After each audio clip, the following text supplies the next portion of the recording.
Hello, really glad to be here and really glad to speak to so many analysts, product managers. I don't know which roles are also present in the conference, hopefully some developers.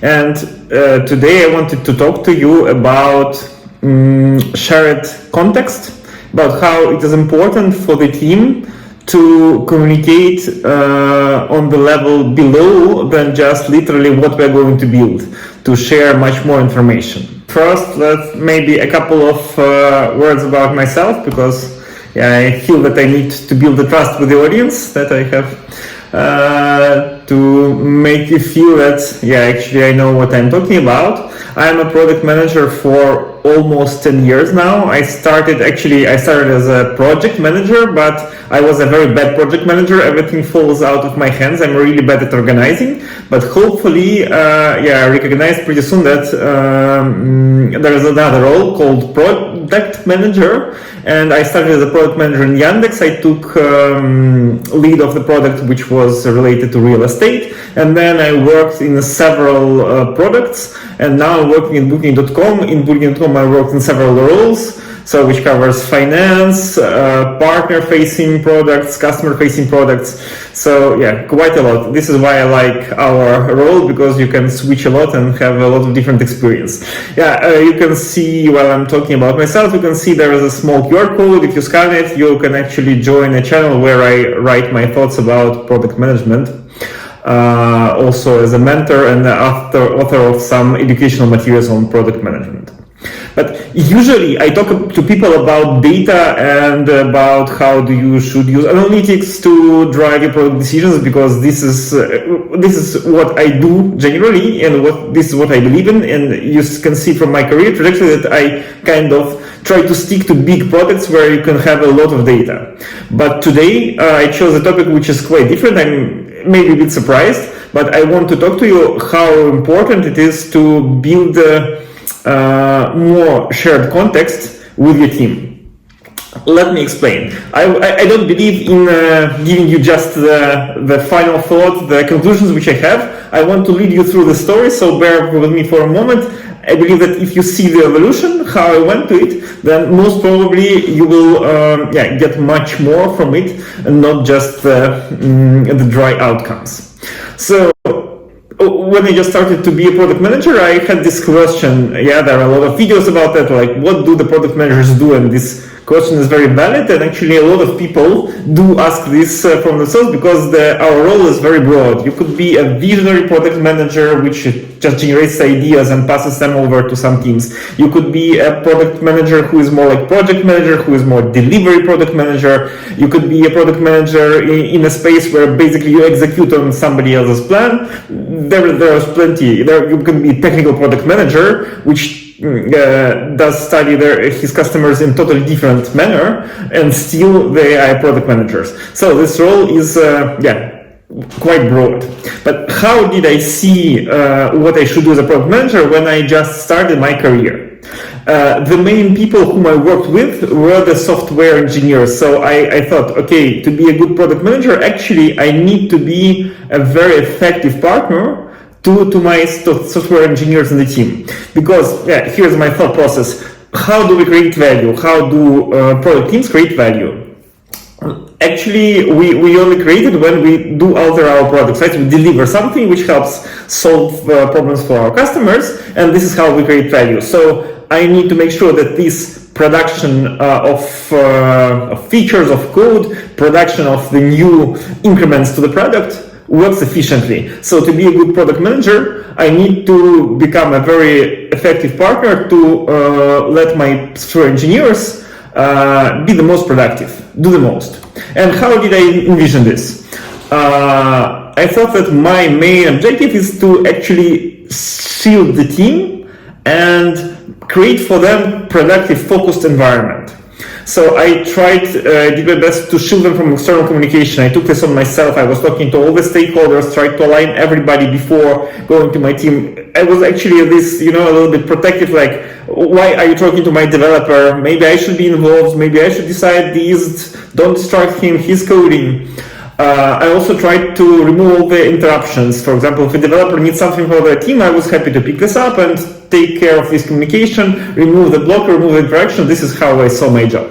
Of course, there are mundane tasks like, I don't know, keeping the task organized, keeping all the rituals, meetings, all the meeting minutes and so on, keeping track of the action points. This was all on me. And maybe the main thing which I realized I was doing, I was trying to shield my team from the uncertainty. And here I want to stop a little bit because I think this is actually very fundamental. If you ask me, this uncertainty is maybe the most fundamental thing to the product manager role at all. Maybe the most fundamental thing to the product development at all. I was trying to shield my team from the uncertainty. But why is there uncertainty? Because genuinely, we don't know exactly what do we need to build. And even when we are building it, we are not sure that we are building the thing which we need to build, we should be building. And actually, to be honest, there is no way to get away from this uncertainty. This is fundamental. This is inevitable in the product development. Before you develop something, before you deliver this to your clients, there is no way to know that you are on the right track. And I remember, again, back in the days, I still met a lot of people in the industry, in the IT industry, where they thought of this process of the software building in this waterfall style. They thought, okay, you need to really think hard as a product manager and then come up with the requirements and then we will build it. Still, in some parts of the industry, you can see this approach. But generally, of course, well, this is not so popular, but I still remember myself writing a lot of documentation, thinking things through. I was asked to, if a team encountered some uncertainty and said, oh, actually you didn't think this through, how should we build it? This is very bad on your side, you should be analyzing better, so please remove it. So also the team had this ask to remove the uncertainty for them, to give them exact specification of what they should build, so they would be effectively building this. But of course, then, on my lifetime, in my career, this agile revolution happened when we realized that actually this is not a way to go. Even if you push really hard for a person to, think, analyze, they cannot come up with best software specification. They cannot come up with this knowledge of what we should build. And there are more effective ways to deal with this, and this is the agile approach. Yes, ship as early as possible, start with do very fast iterations, get the feedback as soon as possible. You cannot think about the product development currently without this cycle. Actually, this approach is very much dominant. I think maybe if you are building a medical equipment, if you are building something for the deep banking backend, or maybe, I don't know, in space, then maybe you would be still doing it in the waterfall style. But most of the web development, most of the consumer products are developed in this agile way. Because what is important for us, the feedback, right? We need to know how does it go? Do customers find it useful? Can they use it? Are we hitting the right problem? So we cannot develop without knowing all this. But at the moment, I thought that, there's the heady cycle. I need to hypothesize. I need to listen to the feedback, but still, I need to somehow make the environment for my team to be productive.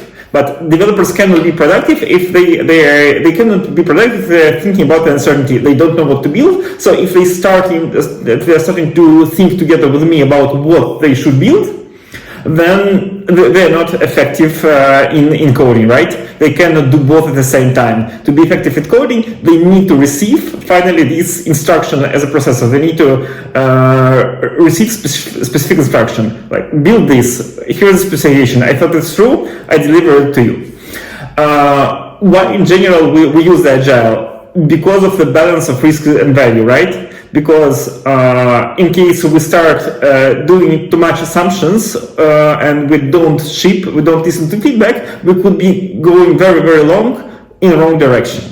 And we don't want to do this because this is a big risk. We are spending a lot of effort of our team, a lot of resources onto something which might not be actually the thing which we need, or maybe a little bit misinformed. So we want to have this feedback as soon as possible that we are doing something wrong or something not wrong. So you can see how hard was it for me. I thought, okay, my developers need to know specifically what they need to build, but I'm facing myself in my role. I'm facing a lot of uncertainty. I don't know what to build, and I think this is inherent in my role. There is no cheating about it or avoiding it. I think that I'm talking now to a lot of people who do the development for some external customers, right? I think your situation is even harder than mine, because I'm sitting in-house. Actually, this question is for my whole organization, like what should we build?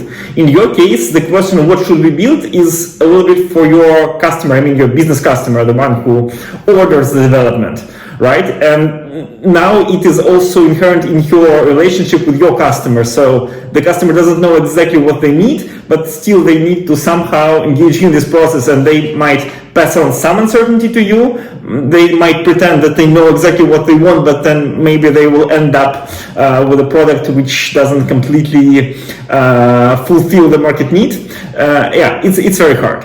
How did I decide to go with my developers? I decided that, okay, there is a line, and line goes right through me, so uncertainty comes to me, but I pass on to the developers mostly the tasks which I thought through, and at least I made some agreement with myself, with the product leadership, that okay, we are now trying to build this, and this way I made my team much more effective, because they received specific instructions, they could effectively execute on them, they didn't think about, oh, what should we build, they were building, and then I was responsible to get the feedback, say, oh, that is not exactly what we should have built, let's change the course a little bit, let's forget this line, let's pick that line, and so on. So this was completely on me. And this was quite for a while, and also maybe a little bit the team which I'm working with influenced me a little bit, because they were like, I don't know, maybe it was education, maybe it was a cultural spirit, maybe it was company culture. They were this kind of, okay, we are the development, you are the business, you tell me what you want, and we will deliver on that. So we think that we should be developing the code good, and actually we think that we do a good job. In case we develop good, we don't have bugs, we deliver quickly, and it works. So there was like, the business was on my side, the development was on their side, and there was like a clear separation. But then after changing the company and moving to another company, I actually realized that not all the developers are those robots who really want to just develop things, who need clear specifications, and who want to keep coding and only care about like the quality of the code, the stability of the system, and so on. They are not always like that. Actually, it was a cultural shock for me, because the team I started to work with was so much into the product development. I'll be honest with you, for the first couple of weeks, I thought that what I am doing here, most of the developers on my team know the product craft good enough to do a good job without me. I don't know what should I do, because they understand everything. They know about customer. When you ask them to do something, they ask you, which metric, which will this impact? Why do you think this? Did you consult with, a customer figure or customer segment which we have in mind? They were really, really good at it. So I realized that there are actually two axes for software developers' maturity. So one goes along the technical side. It's about like how good is the code, how much of complex task they can take on, how complex architecture they can develop, and so on. They can maybe use the bleeding edge technologies like machine learning and so on. This is the technical axis. But the other axis is actually something like, I think we call it business awareness or commercial awareness. This is, exactly that, understanding of the product. And I learned that, there are a lot of developers who are really good at their craft. They are good developers, but still they have a lot of curiosity about what they are developing. and they do care deeply, so they won't accept the task. They will bombard you with questions. Okay, why do you think this is a good? Do you have examples? Did you hear this in your interviews? Do you have any analytics to prove that this is a problem and we should solve it this way? First, I was a little bit, maybe even jealous because it's my turf. It's my role in the organization. But very quickly, I actually started being protective of my area, and I felt that actually this creates a very much more effective collaboration. I don't need to spend a lot of time like writing specific documentation for them. Actually, I can talk to them on a very high level. They understand what I am up to, why do I take certain decisions, they can support me a lot. And if you stop being protective, if you allow this a little bit exchange of scopes, then this collaboration becomes very, very effective. Those developers are pretty customer focused. They really think about the customer, and this also has the side effect that you don't need to explain them a lot. They think customer first. They can totally like go through the customer journey and say, okay, this is not effective, I will change this. Or why do they do this? We should fix it before deploying. Because this is how they think. Yeah, maybe more like they also understand the product management. Also, those developers, they really want to know how people use what they build. So they are really demanding, like, what is the analytics? Okay, we released the feature 2 days ago. What is the usage? What do you know? Which people do use it? Does it lead to higher conversion? So I needed to feed them back this information. And they were actually eager to participate in product discovery. So this part I took as a title of my topic, but I was really surprised. So the developers, they didn't say, oh, there is another meeting, you're distracting us from coding. They were saying, okay, you do the discovery, okay, we're going to be part of it, we're going to participate, we're curious, we want to know what's happening, where we're going, what we're building, for whom.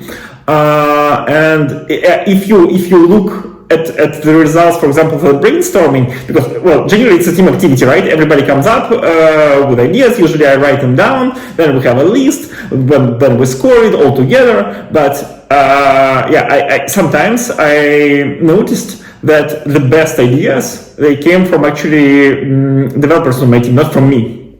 And I think this is totally okay. If you are not if your team culture, if your team maturity is really good, you don't really care. But this is how it goes. If you have a customer product which everybody can understand, if you are developing, I don't know, an MRI machine, then probably only doctors understand really well how it works and what is the usage scenario. But in this case, we were working on a very common customer product which everybody could relate to, so they had the same chances of generating a good idea as I did. And I realized that actually my job is not to generate the best ideas. My job is to organize this process, to make sure all the analytics is there, that we do the brainstorming, that we capture it, that we transform it into the backlogs. So I'm responsible for the decision-making process, but not for making the decision. I'm not making the decision. Actually, the team makes the decision, and this is pretty effective. I am responsible for organizing this process. And yeah, maybe I have much more time to spend on higher level vision than developers, of course, but still, I'm not trying to say that, okay, the decisions belong to me, and they belong to my role, so yeah, I will have last say on what we are going to do. And then I started thinking, like, why is that? Why those developers, they don't actually spend less time developing something, writing code, but still as a team, it feels like that we are much more effective. With a team, we were super fast. I could come up with an idea in the morning and we could deploy it literally in the evening. It was a super fast collaboration. And when I started to think about this process, it's an iceberg model. So what you are talking about with your team explicitly, like, okay, we need to build this button, we need to deliver this feature. This is only the top of the iceberg. But behind the scenes, there's a lot of things happening which you as a product manager probably don't see. You don't see how does the data structure evolves, which powers your product. You don't see, the naming conventions, the code structure. But those are a lot of decisions which developers need to take and they can consult with you directly. If they come to you and say, okay, which data should I put to the NoSQL database and which data I should put to the SQL database, you won't have a good answer because most product managers don't understand that well. But if you give the developers the right deep context, they will do a lot of those decisions which they need to do themselves in a right way. Just because they have good understanding what we're building, how it can develop, which hypothesis do we have, where we could be going. Oh, I feel that this doesn't really work out, so I better not spend too much time refactoring this part because there is a high chance that it's going to be deprecated. It doesn't seem that it's really going well. And this thing, I think it works, so when I code it, maybe I'll put a little bit more foundation so that it will be easier for me to scale in case it really flies. So I just felt that those decisions, they started to be made in a really effective manner. I felt that my developers, they understand all of those things and they say, oh, yes, I'm really glad to hear that this feature flies because I have really good foundations. Now it's very easy for me to scale. I expected that you will say that now we need it in all countries, so I already put in the foundations. So this will be ready in 2 days. I think this model of communication with the team, the iceberg model, is about this huge piece of information which is seemingly not really directly important to the work which the developers, the QA testers, maybe the data analysts are doing. But if you still feed them this information, if you make sure through different rituals for different actions that they have all those information, then actually your team becomes much more efficient. I don't have a very good way to measure it. One thing which I did, and I think it's pretty curious, try asking your developers about, okay, explain our product. Why do we build this? Try to see if they can tell you back the story and if they tell it right. If they don't, then most probably they don't have enough context. I'm pretty sure that now developers on my team can tell the story maybe as good as I can, because we keep talking about this, and I think that this is not a waste of time. This is actually very effective. I always have this metaphor that imagine that you need to get from one side, one coast to the other coast, and the map which I have in my mind, like all those understanding of the market, of the customers, of what could we build, what is the roadmap, is one piece of the map.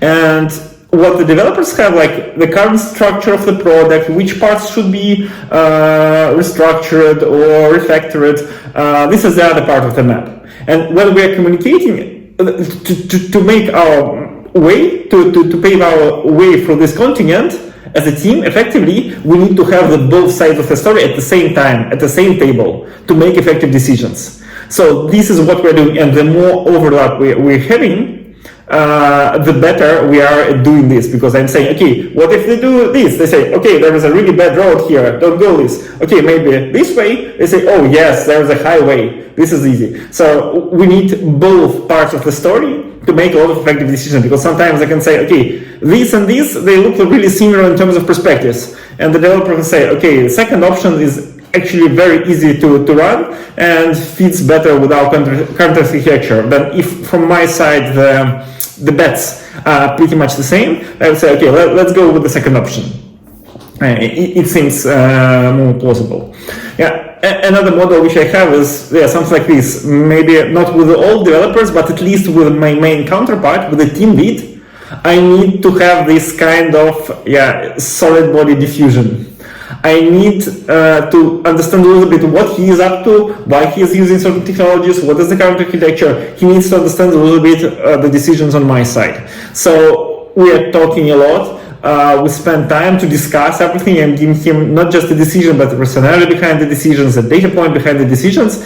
So we do this blend of our crafts to be able to take those decisions effectively together. Maybe to give you an example, we had a very simple feature. Okay, let's give a discount. Everybody loves discounting. You know that discounting can drive the conversion up. It drives the average purchase down. So, but the only way to understand if economically this is feasible or not, you need to make experiments, because this balance of how much the conversion does go up, how much does the average purchase go down, to see this balance, you need to basically experiment. If you just tell the developer, okay, let's give a discount, he would write something like, okay, the total price equals 1 minus discount times total price. He will be right. Actually, this is effective developer.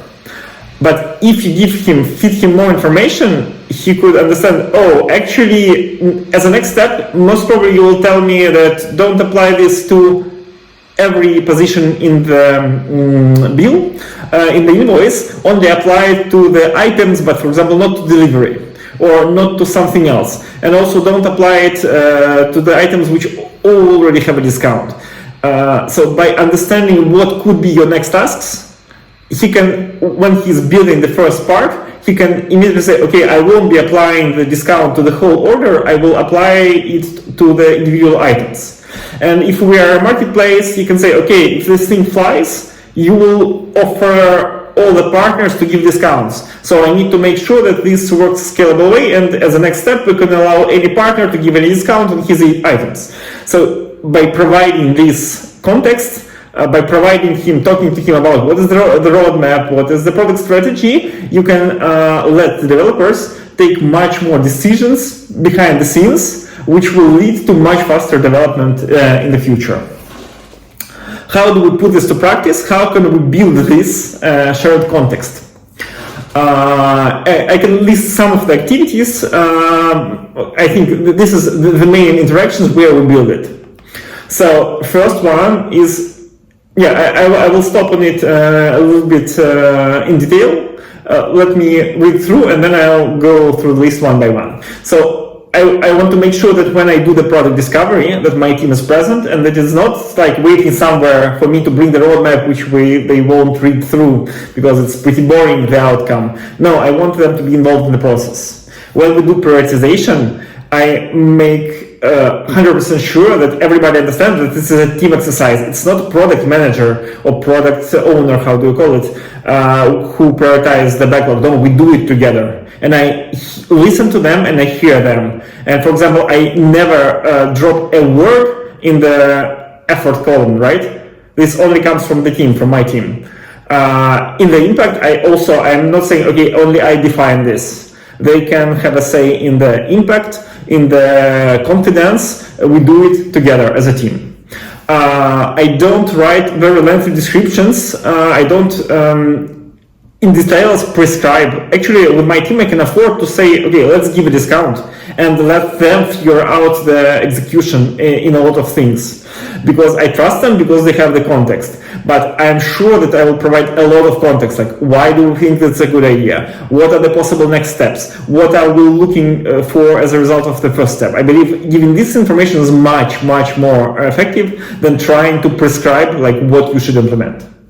And when I communicate to the team, for example, if you think about the sprint planning or sprint review, mostly it's about the board and the tickets, right? You discuss, okay, what did we do? What did we not do? What are the plans for the next sprint? But as a part of this, and I took this from some of my more senior colleagues, I bring several slides to give them an update about the product, about what is happening in general, what other teams are doing, what are results of our specific part of the product. So I'm always spending the time with them to just see the updates.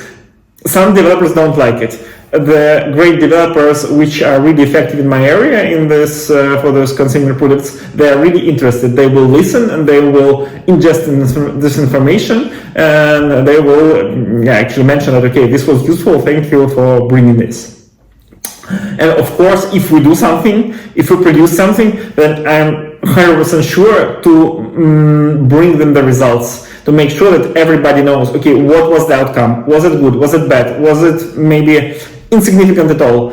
Anything counts. It is important that the developers, they see not the outcomes of their actions, but the impact of their actions. Yeah, we built this, it was a really nice feature, but it didn't do anything to the metrics. Some people started using it, but this didn't improve our conversion. Well, sad, but this is a good learning. It's learning for everybody. And this thing that actually they drove insane impact, we should do more things like this, and then the developers will also come up, oh, let's do that, because the good developers, they care about the product, so they will be driven by these outcomes, by the impact they have on the lives of our customers. The customer interviews, usually they, if you operate under a very structured environment in a good lab, then they actually look like this. Not exactly like this, we don't use the two-sided mirror, but usually there is one person who actually is doing the interview. In my case, this is usually me or a professional UX researcher, usually we switch, but then there is a room where you can just observe what's happening. Usually it's just a meeting room where on a big screen you have the process, you can see the customer, you can see the person who is conducting the interview, and if we think that we do, I don't know, a couple of days, maybe 4 hours in a row, those researches, the developers usually, one by one, they show up for 1 or 2 hours for a reasonable amount of time, but they will sit there, they will observe, they will see how the customers talk with me, how they use the product, or how they communicate with the researcher, and sometimes they volunteer to take notes, and then they share some observations which they found really curious, because this really drives up the involvements. And sometimes they will even, there's usually a back channel communication. You can tell the person who's conducting the interviews, like, okay, ask this, ask him to do this. So I will receive messages from them, and they're guiding me to probe something or make sure that the customer understands how it works and so on. So this is a really effective process, and yeah, I'm really glad that our culture basically implies that they will be participating in this, and most of them don't think about it like an obligation. They're actually eager to participate. They find it interesting, and it is the thing where they build this deep context, deep understanding of the product they are working on. When we're on refinement meetings, when we talk about which things we're going to build, and they're trying to sketch and draw like what, here I'm actually watching this thing, the metric of who speaks the most, because if the product manager speaks 50% of the time or more, this is not a very effective meetings. You have to make sure that you leave the room for your team to speak, that you hear them, that they actually share their ideas, that they share maybe some drafts of technical implementation. So I try to make sure that everybody speaks up, and that on average we speak I speak a little bit more than other team members, but in total much less than 1/2 of the time.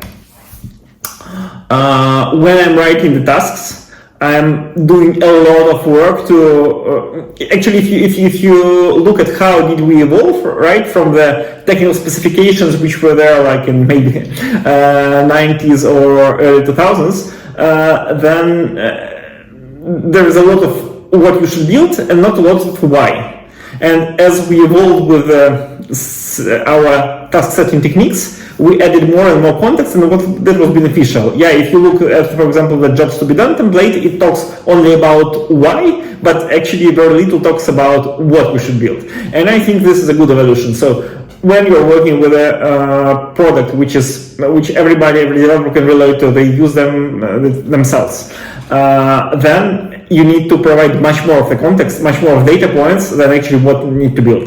Yeah, when I tried to write a bit more specification to my front-end developer, he said, "What are you doing? You don't really know what you should do here. Yeah, don't even try. I will do it better. I know all the bricks which we have in our UI kit. I know everything. Explain me what should be what the user should accomplish, and I'll figure it out." And I was so, wow. This is the experience, this is how I want to work. I don't want to deep dive into this, like how the form should work, how the, errors in the form should be processed. I want to think about what the customers should be accomplished. This is what I can do good in my role.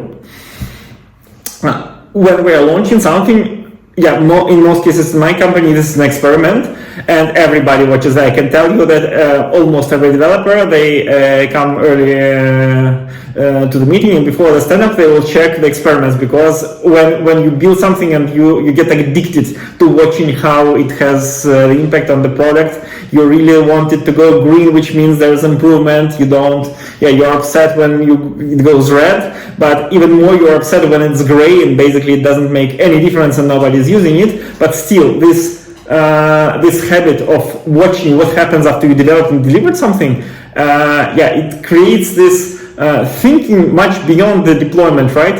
You think, okay, what is going to happen after I deploy it? I care what happened. Do people use it?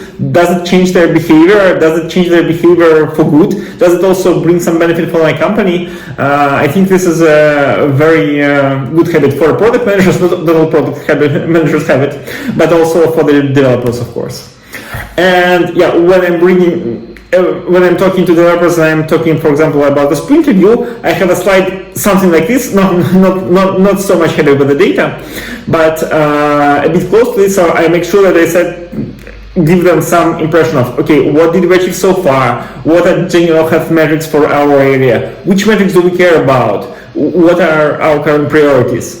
So this is very important to build also their understanding of how do we operate, because then somebody comes to them and says, okay, please help me with this small feature. He can say, no, I won't, because this doesn't fall into my priorities. You see, I'm caring about these metrics. Or you can say, oh yes, this is a great collaboration. It might affect the metric which we're talking about every week on our sprint plannings. So come in, let's do something together, even without talking to me, because he has this context and he understands which collaborations are super useful and which collaborations actually are not in our scope.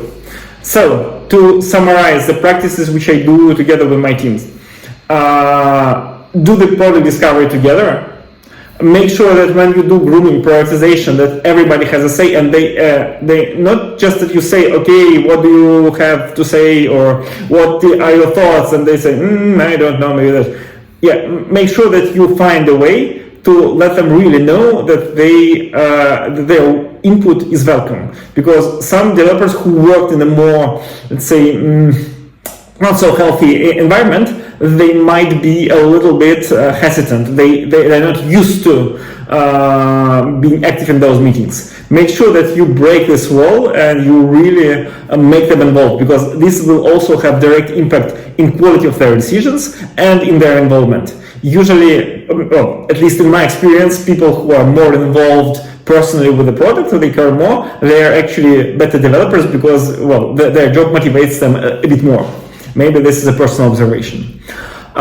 When you are writing the task, be sure to include a lot of context and explain why, and explain the next steps, and explain what impact do you expect, how the good looks like, not acceptance criteria, but I mean in terms of the impact on the real world outside of your product, and your customers, and your metrics, and so on. And communicate back the product metrics at the meetings from your side as a product manager.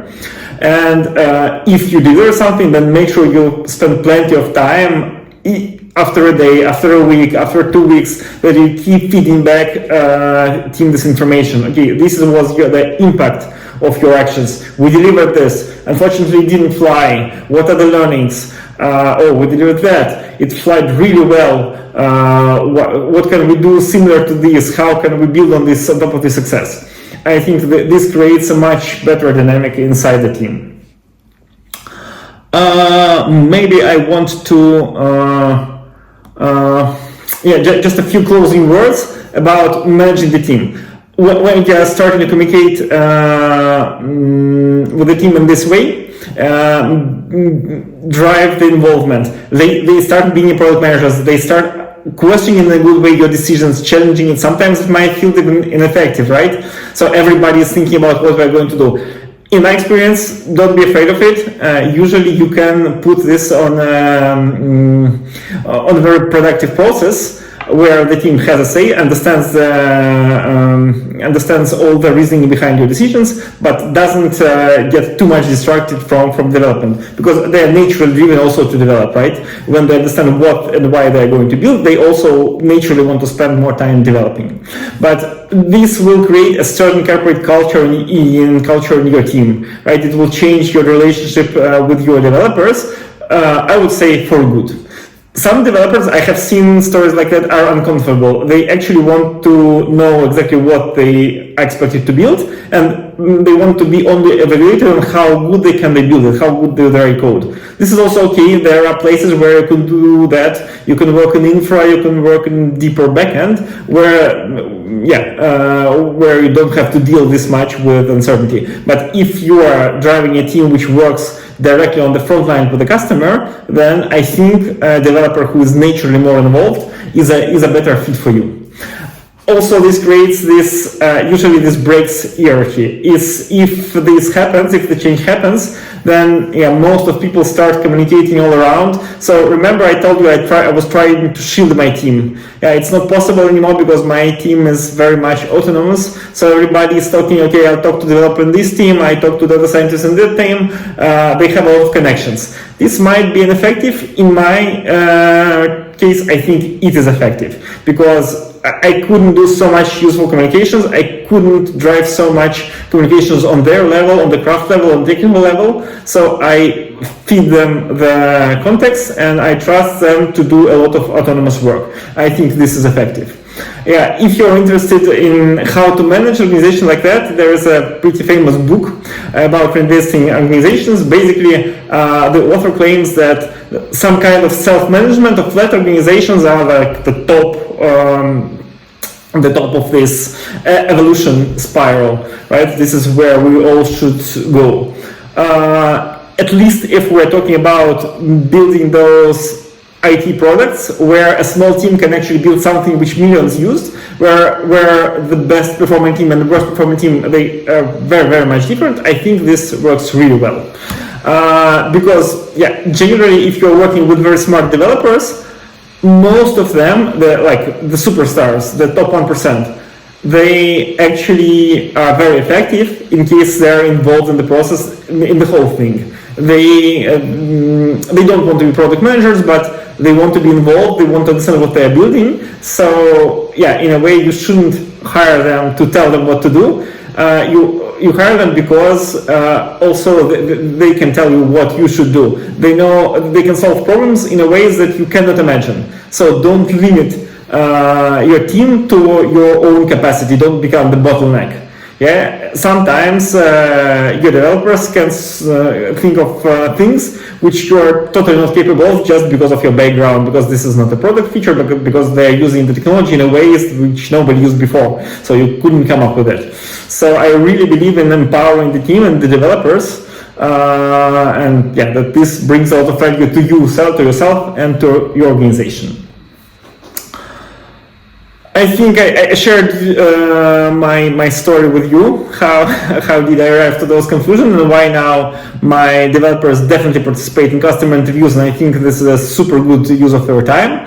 You can see a QR code. I will remind you that this is a Telegram channel where I share my thoughts on product management, so if you like content like this, please subscribe. And glad to open the stage for the questions.